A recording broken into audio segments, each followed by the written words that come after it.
Just some of the highlights from what was the first and last debate between Senator Ed Markey and his Republican challenger, Kevin O'Connor, here at GBH News. Thanks to our moderators, Jim Browdy and Marjorie Egan. I'm Joe Mathieu. Over the next hour, we'll be joined by some of the best minds in Massachusetts politics to give us their reactions to our debate tonight.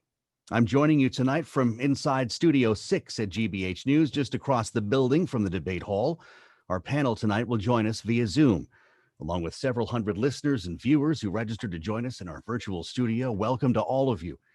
We'll be taking some of your questions over the next hour and even polling you tonight, as you've already seen internally here on Zoom, on some related issues. We'll handle that virtually throughout the hour, and I'll share some of those results during the broadcast as well. So let's get started. First up tonight, we are joined by Kadzis and Reilly, GBH News senior editor and columnist Peter Kadzis, and political reporter Adam Reilly. We're also joined tonight by GBH reporter Saraya Wintersmith, who spent last weekend on the trail with the two candidates, hearing their closing arguments on the eve of our debate. Good evening to all of you, and welcome. Good evening, Joe. I'm going to start with some questions about style and substance. Adam, let's start with you. Senator Markey had, 4 debates under his belt before tonight, with Joe Kennedy, of course. Kevin O'Connor had none. He's the newcomer. Did Ed Markey's experience show? I didn't see a moment this evening where I felt like O'Connor was really making Markey sweat. That might be a function of the experience gap. I think Markey actually debated Joe Kennedy 6 times and debated Shannon Liss-Reardon, who then dropped out of the race another time. O'Connor said he wanted 7 debates. The Markey people said, no, we think 1 is fine to highlight the differences between you and our guy. So maybe it's a question of poise. It could also be that the case O'Connor is trying to make doesn't necessarily resonate or isn't one that throws Ed Markey off his game. I mean, Ed Markey, throughout the primary, and this gets back to your idea, Joe, throughout the primary, he embraced positions that were on the left of the Democratic Party. And when Kevin O'Connor comes out and says, you're out of the mainstream, you're palling around with AOC or Bernie Sanders or whoever, for Markey, that's a strength. So I don't think it's something that makes him anxious or makes him flustered, which is a long way of saying, I think you may have a point. Saraya Wintersmith, as I mentioned, you were with both candidates last weekend. It's one thing to see the candidates on the trail with their supporters making their pitch. They're surrounded by people who in many cases want to hear from them. You've seen an experienced senator on the primary trail, now on the general election trail, and this newcomer, Kevin O'Connor, who's been swinging at Ed Markey to the best of his ability. On the debate stage tonight, how did that translate to a more formal setting? And did anyone win? I don't know that it's appropriate for me to declare a full winner. I think the voters will decide that. I do think that Mr. O'Connor, trying to paint himself as a common sense, middle of the road guy, missed some opportunities in this formal setting to really do that. I think that I tend to agree with Adam that mostly O'Connor didn't hit Markey as hard as he could and make him sweat. But I think Mr. O'Connor making the point about court packing and hitting Markey on not showing very good restraint. I think that he probably surprised a lot of people with his environmental justice list of policies. Did he effectively introduce himself, Saraya? If you could argue the biggest job for Kevin O'Connor tonight was to get in people's living rooms, let them know who he is. Did he do that? I think that he still is trying to define himself on the campaign trail. He's frequently asked, what kind of Republican are you? Or are you aligning yourself with Trump or Baker? I think him trying to forge his own path probably would have been better started before the September primary, because now there's like a 600,000 vote gulf between himself and Markey when you look at who voted during the primary. I don't know that if this is the one shot that he nailed, being explicit about who he is and how he's different than the Republicans that Massachusetts knows.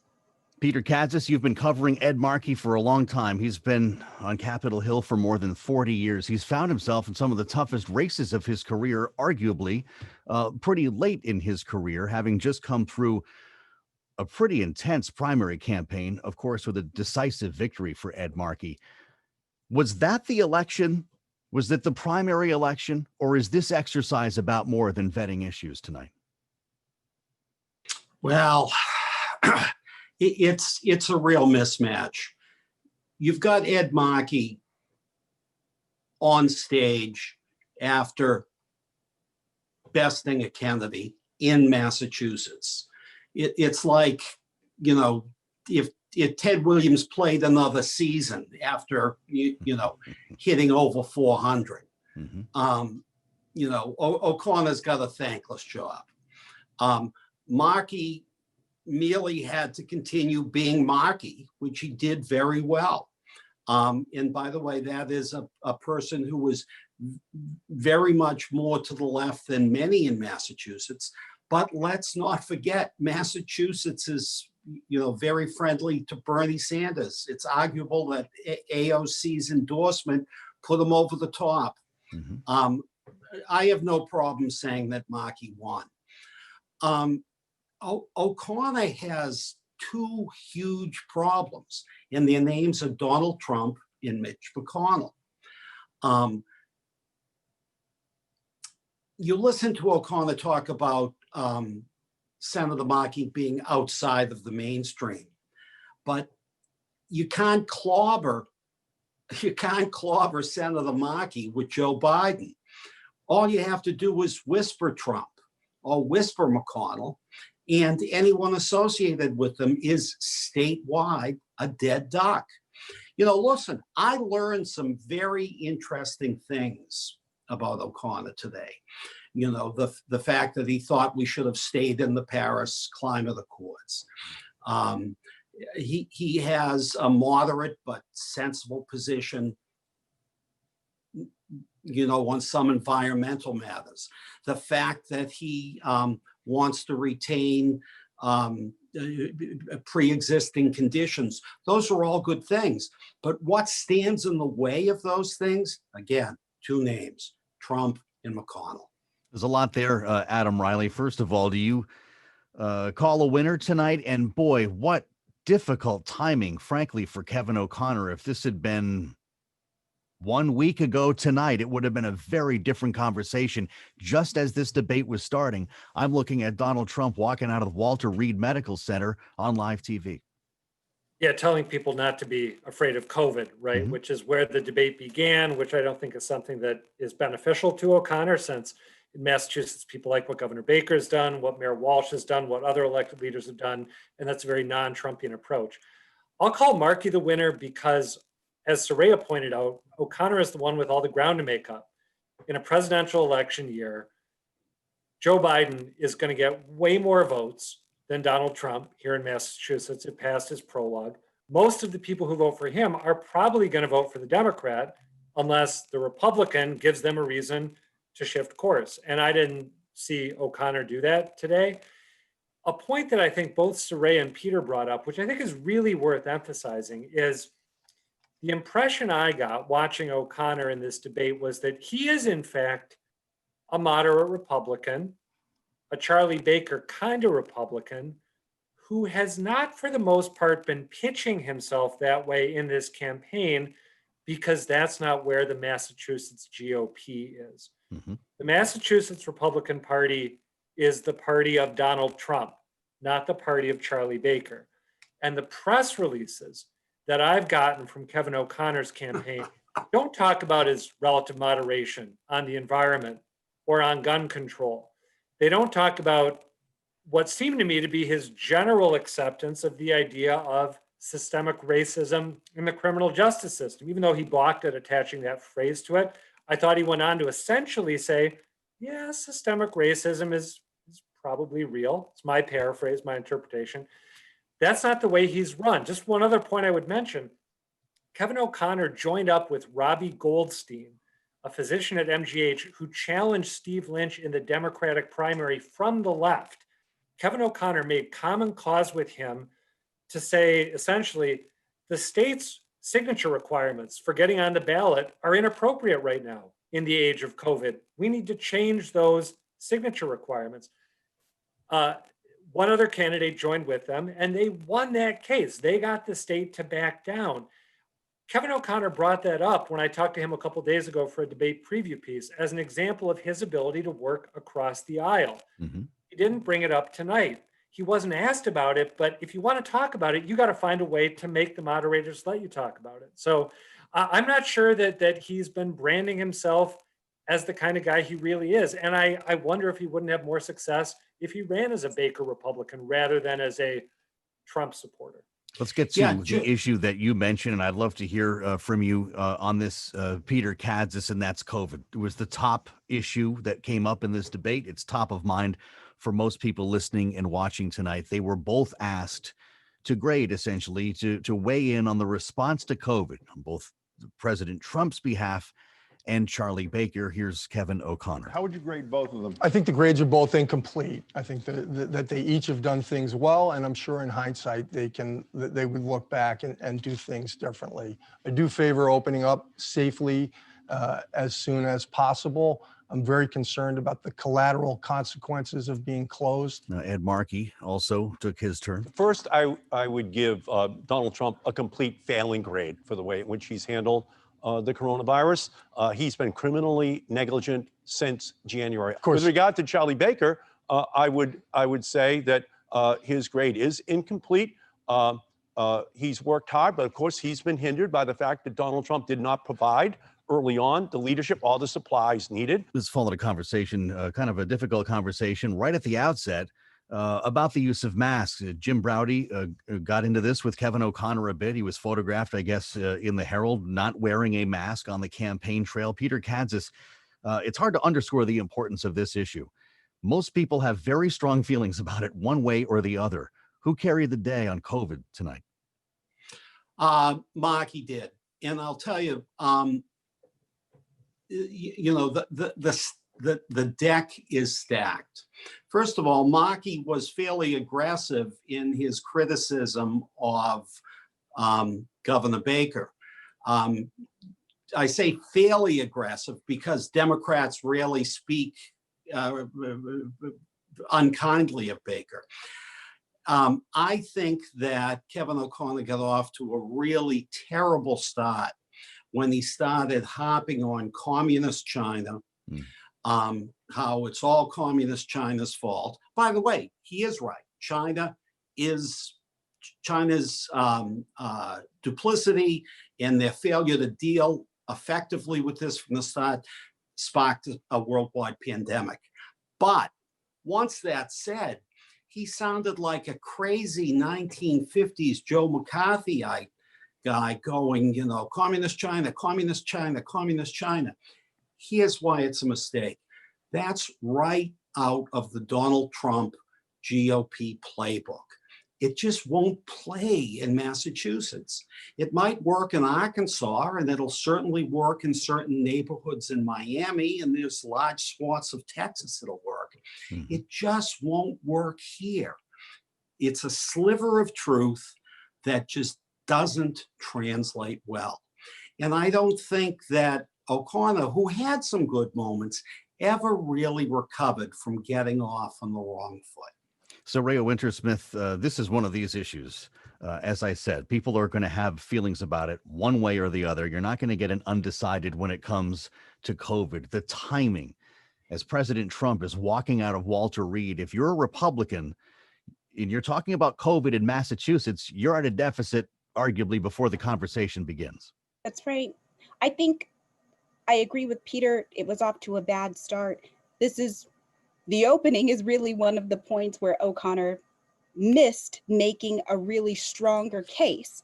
I think that he could have pointed to us in Massachusetts slowly reopening things. And I get what he was saying about the guidance not having changed in the beginning. This is another thing that I think he did not get across very clearly, even though the president did go and get hospitalized.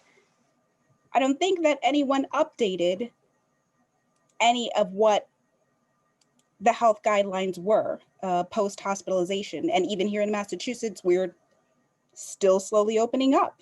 This would have been a political point for him to make and introduce himself as a practical guy. I think he also, with the systemic racism that Adam mentioned, the image of balking for people who are looking for a more nuanced take about race and policing, missed opportunity. If you're just joining us on GBH, whether you're hearing us on the radio or with us on one of our social media platforms, including our virtual studio this evening on Zoom, welcome to special coverage of the 2020 Massachusetts Senate race. I'm Joe Mathieu, and I'm lucky to be joined by the GBH political team for this full hour. At the moment, Adam Reilly, Peter Kadzis, and Saraya Wintersmith. The economy was a big part of this, Adam. Attempts to stimulate the economy in the era of COVID. O'Connor suggesting that a $2.2 trillion stimulus is too much, that which was offered by the Democrats, and they were asked to each weigh in on a Republican plan. I wanted to ask you specifically, though, about Ed Markey's plan, and you can weigh in on the stimulus as well. But a plan to give every American specifically $2,000 a month for the duration of the pandemic. This would be, of course, a form of stimulus. I would begin by repealing the Trump tax cuts. I would begin by repealing the Bush tax cuts. He was asked here, how do you pay for it? President Trump is paying $750 a year in taxes, by the way, while getting the best medical care in the world from the federal government, millions of dollars worth of great health care from the federal government.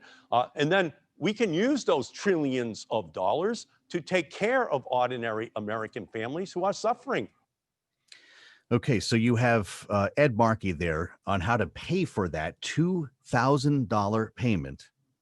O'Connor says, no way. Someone said to me recently, there's nothing more expensive than a free lunch. Ed Markey, throughout this campaign, has proposed these free lunch programs that are totally unaffordable, that will bankrupt future generations. How does this play, Adam? Tens of millions of people are unemployed around the country. Tens of thousands here in Massachusetts. I don't know how many people who will like the pitch that Ed Markey made actually believe it's likely to come to pass. I think that ultimately for him to get a chance in the debate to talk up a plan like that is about articulating his worldview and his philosophy of government. And it gave him a chance to say, I think that our response to COVID should be focused on, the people who've suffered most, lower income people, marginalized communities. They're the ones who we really need to find a way to take care of. Again, I'm paraphrasing here, but I think that's what he was shooting for. And it made O'Connor say effectively, no, we don't have the money for that. Well, at the same time, he was put in the position of trying to defend the president's tax cuts. Mm-hmm. Given the political composition of Massachusetts, I'm not sure how you call that a loss for Ed Markey. I think it works to his benefit. As Peter said, that the deck is stacked against him from the outset here. And economic policy is no different. I think it's also worth mentioning, I loved Marjorie Egan's question toward the end of the debate, where she said to O'Connor, and I want to check my notes here. All right, you've talked about racism in the criminal justice system. You've talked about climate change. You've talked about gun control. You don't really sound like a Trump Republican. Why are you backing the president? And I felt like O'Connor sort of froze for a second and then ended up saying, well, I'm backing him in large part because the economy has been doing great. The problem with that answer is that COVID and what I think is fairly described as our botched federal response to COVID has made the economy struggle a lot. If the Dow is doing great, a lot of ordinary men and women don't have jobs, can't pay for their homes, their housing. And that is, I think, a line that Ed Markey was almost certainly thrilled to have Kevin O'Connor give there toward the end. I'm with Trump because he's good for the economy. Again, Getting back to this plan, though. Massachusetts, good news for Senator Markey. Say it again, Joe. Okay, sure. Getting back to the plan here and the response, Peter Kadzis, the no free lunch line, that was kind of his one moment. It seemed like that was the one line that he had rehearsed and he was ready to drop it on Ed Markey. Yeah, I mean, listen, Markey should have been vulnerable on the classic charges of being a big spender. But using the no free lunch line, I don't think rises to that level. I mean, O'Connor should have said, look, Senator, the Republicans want to give, you know, what is it? 1.67 trillion dollars? You know, that's not enough. Maybe it's not perfect, but $1 trillion and a half dollars. I mean, he could have had some fun with it, because I do think a weak spot for Markey could be big spending. But Massachusetts voters aren't really going to care about that. They know Markey's a big spender. You know, it's a sunk cost for him. I would say that didn't hurt Markey, but O'Connor really missed an opportunity to throw a zinger there. And a free lunch just doesn't cut it. I'll give you the final word here, Saraya Wintersmith. Is it about zingers? Is that the point here? You know, there's one game going on, this football game that nobody's watching tonight. This is the real game for a lot of people, but it's, you know, it's obviously there's more than gamesmanship to a debate. Did that resonate with you? Right. There's no Cam Newton. So this really is the real game over You better here. believe it. We thought we'd have a ratings challenge until this happened. Right. I don't know, Joe. I think that unfortunately, because our attention spans are so spread across many things, zingers do resonate with people. And when you miss an opportunity to make a succinct point that really sticks with people, again, you miss the chance to let people know who you are. I want to thank all three of you guys for being with us here on a special night for local politics and American history. The 2020 Massachusetts Senate debate. Adam Reilly, Peter Kadzis, and Saraya Wintersmith, the GBH News political team. Thank you guys, as always. I hope I see you back here around the shop someday. Coming up this morning, we're going to leave Boston. Listen to me this morning. How about tonight? We're going to leave Boston, head for Cape Cod and for Worcester for a different perspective on this debate. Stay with us on GBH.